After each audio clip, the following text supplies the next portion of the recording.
Good day everyone, I am Jenny Rose Kiming Garcia, and for today we will talk about the history of weather forecasting. Asians are struggling in predicting the weather condition as their crops relies on accurate weather forecast. So yung mga Asians o yung mga tao dati ay mahalaga sa kanila ang weather condition. Bakit? Kasi nagkakaroon nito ng effect sa mga pananim nila. People relied on observation and traditional knowledge to predict weather patterns. So yung mga tao dati ay hindi pa uso sa kanila yung mga radyo, yung mga balita sa TV. Kaya ang ginagawa nilang pampredict sa weather condition ay yung paligid nila, yung sky, yung kulay ng clouds, yung kulay ng sky, yung mga galaw ng mga hayop. So sa paglipas ng panahon, yung mga Asians or yung mga tao dati ay naging expert na sa ganitong way ng pag-predict ng weather patterns. Halimbawa, ay kapag ang sky ay kulay blue or kulay white, it sign na ang weather ay good. At kapag naman ang sky ay dark gray or black, ito naman ay isang sign na ang weather ay hindi good. So yung mga Asians dati ay mga religious. Meron silang mga gods sa pinaniniwalaan na nagdadahilan ng pag-ulan.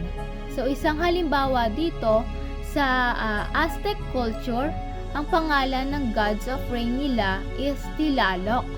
And sa Egypt naman, ang pangalan ng gods of rain nila ay si Set. At sa India naman, ang pangalan ng gods of rain nila ay si Indra. So kung merong rain, meron ding thunder and lightning. At ang pangalan ng mga gods ng thunder and lightning ay si Zeus, si Thor, at si Shango. So sa paglipas ng panahon, in 17th century, there was a man named Galileo Galilei who discovered the thermometer. So thermometer used to measure the temperature.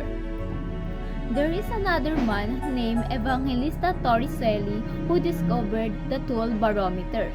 Barometer measure the air pressure. So the thermometer and barometer ay nagkaroon siya ng mahalagang gampanin sa pag-predict ng weather condition. Sir Isaac Newton ay isang matalinong tao.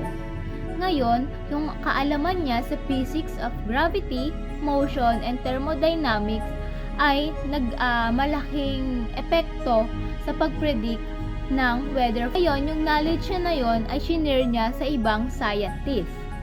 Hanggang sa lumipas ang ilang taon, at in late 1930s na imbento ang tool na radiosonde balloon. So, radiosonde balloon observe general condition of atmosphere. The data that gathered will be transmitted to the Earth. Aircraft meteorological data relay collects and transmits meteorological data from aircraft to help improve weather forecasts and other applications. So this EMDAR is ina-assist niya yung ibang tool na makakuha ng accurate information from above the Earth. This is the history of weather forecasting. So I hope you learned a lot and you learned how weather forecasting discovered.